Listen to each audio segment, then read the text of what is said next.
Now we'll have a short talk on social class and how that concept figures in the issue of human diversity in America. Social class is the basis for a lot of the structure of our society. There is this unspoken belief that we've talked about in other contexts during the course of the semester that the superior should control the inferior. This, of course, rests upon the fact that who is identified or which group is identified as superior depends a lot upon the group that is in control in society. Western religions and philosophies tend to support this notion of the superiority of certain groups. And this social arrangement is based upon the dominance and subordination in social class that underlies the importance of social class and classism. Classism is another type of ism where the wealthy are privileged and they're given preferred status over the poor, the working class, and also the middle class because of the power that this group is able to achieve. The elite are able to stigmatize the lower class and keep them at a disadvantage. Compared to racism and sexism, sometimes classism is relatively easy to not notice. I believe it's because we often confuse classism and the issues related to social class and economic class with issues related to race and gender, when many times those issues are much more closely related to class. The fact that it is difficult to see then gives us this notion that our system is not a caste system, as other cultures such as India has had in the past, where wherever you're born into a certain class, you remain in that class. Instead, in America, we believe that anyone can improve their lot and climb the economic ladder through effort and work and achievement. And this is something that the upper classes are believed to use to keep the lower classes satisfied. This notion that somehow they can get to improve their situation in life through individual effort. So this thinking really is the basis for the blaming of the poor for poverty and is really a part of our traditional social thinking in America. Because of this, the differences that exist between groups really means more than simple differences. For instance, women are seen as deficient and inferior to men. People of color at times are classified as deviant and assigned pathological labels, whether it's by the justice system or the mental health system. And the elderly are generally seen as incompetent and a burden. So you can see how this tends to justify racism and sexism and ageism and all other forms of oppression. And sadly, these perceptions become a part of our nation's social policy and ultimately get woven into the social welfare system in the nation. Now, generally, at least in a capitalist society, we believe that social class is determined by one's occupation, income, and education. The status one receives based upon these three areas often is contradictory. Take college professors, for instance. The status that is awarded to a college professor based upon the occupation itself, the privilege and prestige that goes with that is rather high, and yet the income level of those individuals is really very mediocre in comparison to many other fields of professionalism. Another example might be the oil field worker in Alaska who may not have the highest amount of education compared to other workers and yet receives an income much higher than most other workers in the state. A lot of times we don't discuss class in our society because we want to tell ourselves that we're all equal and that really what we have is based upon our work, upon our effort. But when you're in a higher social class, you get such things as privilege and freedom from oppression. You get the ability to establish laws because a lot of times those individuals either run for office and write the laws or fund the people who are in the position to create laws. And ultimately, because of this capacity to define what is normal and what is acceptable in a society, these individuals are defining what is normal and what is considered deviant. And once again, this is a way that the upper social classes can keep the lower social classes in line. The poor makes up about 15% of our population. Now, most of those are children, but only about 30% of the poor are chronically poor. Most individuals who are poor go in and out of poverty at different times. African American, Latino, Native American, and other oppressed groups are often represented in disproportionate numbers among the poor. And the level of inequality between the classes at this time is increasing in our society. The gap between the wealthy and the poor is ever increasing, and some persons are actually experiencing a downward mobility in our society today. You'll often hear individuals say that the younger generation today may be the first generation to do more poorly than their parents did economically in America. And you can see here that your belonging to an oppressed group has a very great impact upon your chances of being poor, whether you're a female head of household, a Latino or black man or woman, and a black female head of household, as compared to being a white man or woman. Quite a bit of disparity in the poverty rates, or the chances of being poor. In an economy that is based on social class, education is seen to be the key to advancement in the culture. That is the belief that the more one pursues education and gets more and more degrees and increased specialization in different areas, the more likely that individual is going to be able to become wealthier and more successful in society. The education institution is actually the gatekeeper for professional credentialing of its members, and in fact is oftentimes considered to be the gatekeeper to success altogether in our culture. But the educational system in our society treats students from the upper socioeconomic groups much differently than those in the working class group. In 2019, for instance, the scandal involving the rich and famous buying their children's way into universities, elite universities, seemed to shock the nation, although legacy admissions to universities, that is, where children of graduates of universities or children of famous and wealthy donors to universities being admitted regardless of their scores, is nothing new. But sometimes our society seems to present these problems to us as though it's recently discovered, even though these problems have been going on all along.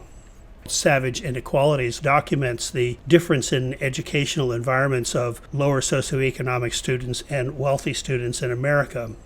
Because of this, the working class is relegated to be dependent upon a poor job market with low-paying jobs, few benefits, and little chance for advancement. It's important to remember here, as this graphic suggests, that really the goal of capitalism is always to produce profit. A successful capitalist makes money, and that profit is attained at the expense of the toil of the working class, of the poor, and of the middle class. Capitalism is not set up to take care of the needs of everyone. A successful capitalist is one who makes greater profit.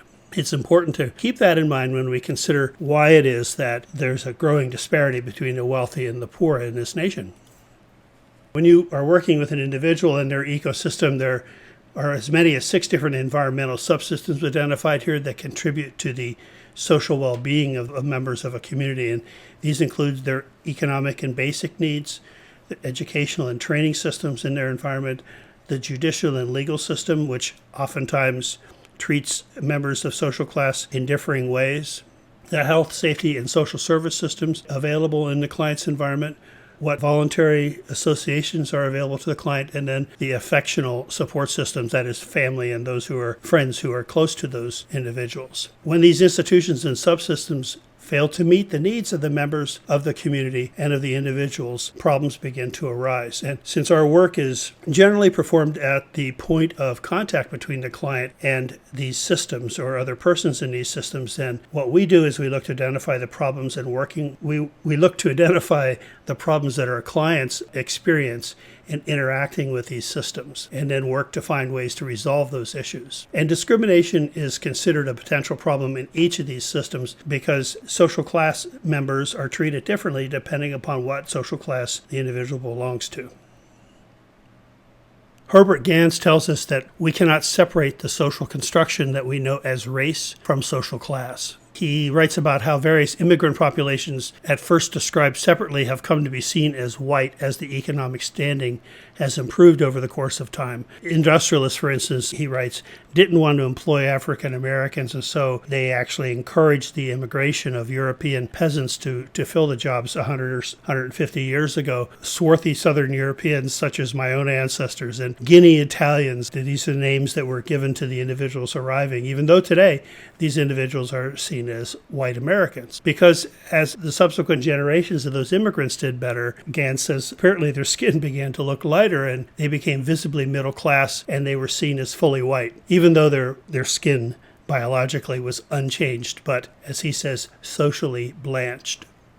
In around the 19th century, there was concerns about the yellow hordes of Asians overwhelming America. This was after they were invited here to work on establishing the railroad during the gold rush and the need to move our nation west. Once that was achieved, they really were not welcomed any longer, actually excluded from admission to our nation for some time. But now they're sometimes thought of as what Gans refers to as honorary whites. They will soon turn into a new set of white ethnics. And these are the successful ones. These are the ones who are getting higher education and are outperforming even the white majority in terms of education and economic status. But the poorer members of the Asians who have immigrated to the United States, these Eastern and Southeastern Asians, may not be so privileged in the long run. Today, Hispanics are seen as the equivalent of the swarthy race, and our leadership has certainly seen to it that they are seen as invaders to our nation and our economy. But Gans believes that just like other groups that have come into America, subsequently, their children will be seen as whitening as they become more and more middle class. There are some thinkers who believe that our society is going to evolve into a three-tiered system of social class based upon race, and that is those who are the Northern European whites, then the honorary whites, and these are all these groups we're talking about here, and then the dark-skinned individuals who this thinker and I'm sorry I don't have the name of the individual, but this social philosopher believed that they're going to find it very difficult to climb out of their exclusion from participation in society, and we'll be talking about this in a minute. Anytime that newcomers become competition for the resources, and that's usually jobs, then they are seen as threats to white majority individuals. Now, Gans explains that the African American experience is different. The only population whose racial features are not automatically perceived differently with upward mobility are African Americans. Those who are affluent and well educated remain as visibly black to whites as before. His thoughts are that the inability of the white majority to perceive successful African Americans differently is because of the white political economy that essentially relies upon African Americans to provide the anchor to the class structure with a permanently lower class population. Now, there's ample food for thought there when you consider this possibility and you look at the overpopulation of minority members in the lower socioeconomic groups. When you think about it in terms of this and the economic implications of the separation of classes and the separation of racial groups like this, you can begin to see how we really need to talk about oppression and how oppression actually works to keep minority individuals in a lower position in our society. And these undercastes aren't unique to America. They're not unique in our time, as we talked about a slide or two back. Throughout our history, we have rejected immigrants even as we have welcomed them. Perhaps we first welcome them, then we reject them once we no longer need their labor. Once they begin to improve their economic status, they become more competition for us, and we're less welcoming of those individuals. The undercastes exist here all around the world, as is suggested here with the gypsies and the untouchables and indigenous persons and other cultures. These factors really restrain African Americans from competing for resources that would enable them to achieve economic success and higher income in America. Mantusios, in his piece Media Magic, Making Class Invisible, writes that while we believe that we live in an egalitarian society, we are in fact the most highly stratified society in the industrialized world. And the media works to advance and support inaccurate perceptions that we hold about the poor, the wealthy, and the middle class in the different ways that these groups are portrayed in television and in different forms of media that we are exposed to. As a result of all of this, the middle class begins to see itself not victimized by those who are wealthy, but victimized by those who are less affluent. This is the trick that politicians are using today to garner votes, capitalizing and playing on this perception that it is the poor that are causing our economic problems. It is the poor that is dragging down our economy and thus creating all of the problems that the working class and the middle class experience, not the wealthy. So they drive home these points that the poor drive up the costs of maintaining the welfare rolls. This focus upon denying food stamps unless people work for food stamps, denying Medicaid coverage unless individuals are working. This is an example of this. And this is rampant all across the nation, particularly in areas that are traditionally considered to be red states. Minorities commit crimes against the middle class. An example, of course, is Donald Trump's pronouncement at the time that he announced his candidacy about how Mexicans aren't sending us, or Mexico isn't sending us its best citizen, but they're sending us criminals and rapists. This is an example of how politicians use these fears that we have in America, the middle class, largely uninformed individuals have for their own safety, and use it to garner votes and support in their own campaigns. The working class is seen as greedy and driving companies out of business and driving prices up. Unions have become very unpopular with many of our red state politicians in particular, and even in some blue states for that matter. Unions, which are the heart and soul of the working class, protection that the worker has against the ravages of capitalism. Little by little, slowly but surely, leadership in the nation is pushing public perception to believe that unions are hurtful to the economy and drive this effort to dismantle unions and drive down union membership, which has in fact fallen dramatically in the last few decades. At the same time, the media ignores things like the subsidies of the rich, an example, of course, of the recent tax cuts in the Trump administration and in prior administrations as well. The crimes of corporate America, many of which go unpunished. In September 2019, for instance, the Purdue pharmaceutical company settled a large case involving many different states about the death of individuals from opioids, which they pushed upon an unsuspecting America over the course of 2 or 3 decades. The individuals who have carried this out, at least as of the time of the recording of this lecture, no one's even talking about punishment for them, just a fine. All sorts of policies grow from all of this that create havoc for the economic well-being of America, of middle America, with the efforts to support the needs of the wealthy, or the desires and the wishes of the wealthy, who essentially remain in power or support those who have political power in America. Social class is something to consider in our discussion of diversity issues in America, blends very much in with race and with economics, and is an area that is worth further thought as the semester goes along. Thanks.